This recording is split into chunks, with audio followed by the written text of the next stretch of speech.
So you check into your hotel room. Finally, some well-deserved rest. You search the room with your eyes and suddenly spot a weird contraption on the wall. It looks like you can open it, but there's nothing behind it, just the wall. You're really curious about the purpose of your find, so you ask your all-knowing best friend, the internet. 5 minutes later, you drop your pants in the gadget. Turns out, it's something called the trouser press. You gotta place the pants between the pressing plate and the cushion heating pad. You close it and turn on the heat. The temperature normally goes up to 145 degrees Fahrenheit, and the waiting game begins. Getting rid of creases this way takes from 15 to 45 minutes, and that's just for one pair. Luckily, you have your lightweight travel steam iron with you. It works way faster. This bottle looks like an extravagant perfume. I wonder what it smells like. Wait, the manual says it's a fire extinguisher. Wow. So apparently, there's a throw type of fire extinguisher. You're supposed to throw it on the floor in case of an emergency. The beautiful container breaks, and the liquid spreads all around to put down a small fire. The manual says you can also use it to create an escape route or open the bottle and pour it on your most valuable items to save them. Call me boring, but I still prefer the more traditional fire extinguisher option. By the way, its great-grandfather, or more likely a really distant uncle, was the brainchild of a Greek inventor around 200 BCE. He came up with a hand pump that could deliver water to a fire. Can you guess what this gadget is for? It's the first computer mouse in the world, designed and presented by Douglas Engelbart in the 1960s. The invention was part of his massive project of augmenting human intellect. The first mouse was made out of wood, had 2 wheels, and just 1 button on top. Doesn't look much like today's descendants, does it?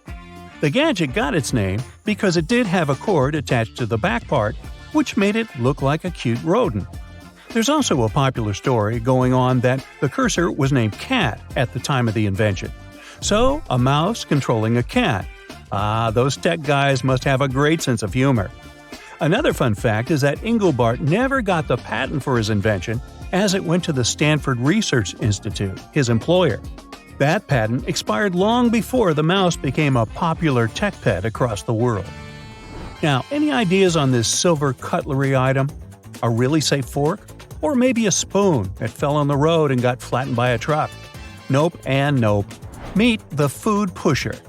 Many of those were also made of silver and had the name of the owner engraved on the handle, because nobody likes to share their food pusher with others, you know.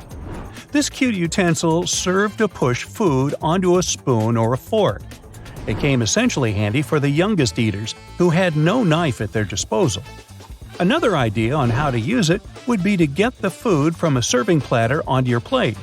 And before you say, "Never have I ever used or plan to use a food pusher in my life," you actually do. Because if you have a food processor or food mill that turns solid potatoes, carrots, and the like into a nice soft substance, it does come with a food pusher. It helps your future lunch go down the chute or into the bowl. Aha! Now, if you found yourself in the wealthy parts of London at the beginning of the 20th century, you could witness this machine. A horse-drawn vacuum cleaner. Nothing too fancy, you know. It was the invention of an engineer, Hubert Cecil Booth. He decided to prove that the right way to get rid of dust was to take it inside the vacuum cleaner through a filter, not by raising dust with air to catch it into the collecting bag like they did before. After running several pretty risky tests, he was finally ready to present his invention to the world. The vacuum cleaner would stop at the client's house. They'd pull long hoses through the windows, activate the petrol-powered motor, and then the magic of cleaning began. One visit of the machine cost as much money as a housekeeper received for a year of work. Wow. Makes me love my bagless vacuum even more. Does this look like the steam engine on Titanic, or is it just me? Oh, it's actually an air conditioner from 1842. Dr. John Gorey, a physician from Florida, wanted to find a way to cool the air for his patients at the hospital. He created a machine that made ice using compressor technology. His big goal was to make his invention a common thing to regulate the temperature in houses and entire cities. Sadly, he passed away, and others made his dream come true years later, and you activate your AC with one click. Imagine you're invited to a party at the royal court in 18th century France. Well, what would you bring as a gift? Maybe some fancy jewelry or a rare book. Well, legend has it that the first stapler was made as a gift for the French king Louis XV. And yes, this is what a stapler used to look like a century later, when George McGill got a patent for it. His first gadget for fastening papers, which was a commercial success, came out around a decade later. It weighed 2.5 pounds and was called the single-stroke staple press.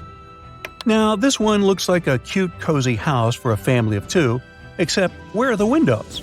Oh wait, it's actually the great-grandfather of the fridge you have in your kitchen now.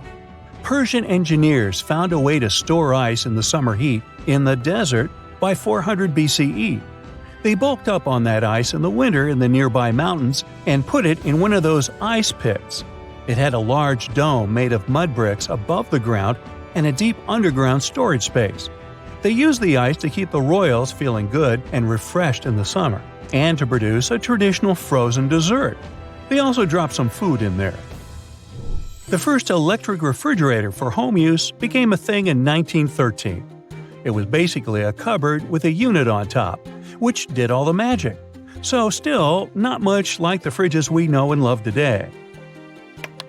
Now, can you guess when the first vending machine was invented? My estimate was somewhere in the 20th century, but the correct answer is actually in the 1st century CE. Hero of Alexandria, who created many cool gadgets back then, had the bright idea of selling holy water to help collect funds for temples. For a 4 drachma coin you put in the slot, you could receive some amount of the liquid. It looked like a miracle for people who didn't know how the invention really worked. The machine looked like a sealed vase or vase with a slot for coins. When the coin got inside, it raised a bar inside the vase with its weight, and the water was released. The first vending machines as we know them today appeared at the end of the 19th century in London and sold postcards. Now this one looks like one of those old phones where you dial the number digit by digit. Oh, memories. But in fact, it's a remote control from 1939. That was pretty revolutionary for its time, since it was the first wireless model for radio and ran on batteries. The first remote for a TV set was invented around a decade later. It had a wire and was called Lazy Bones. I'm not sure offending prospective customers is a good marketing strategy, so I guess I'll stick to my universal remote that doesn't call me lazy. That's it for today. So hey, if you pacified your curiosity, then give the video a like and share it with your friends. Or if you want more, just click on these videos and stay on the bright side.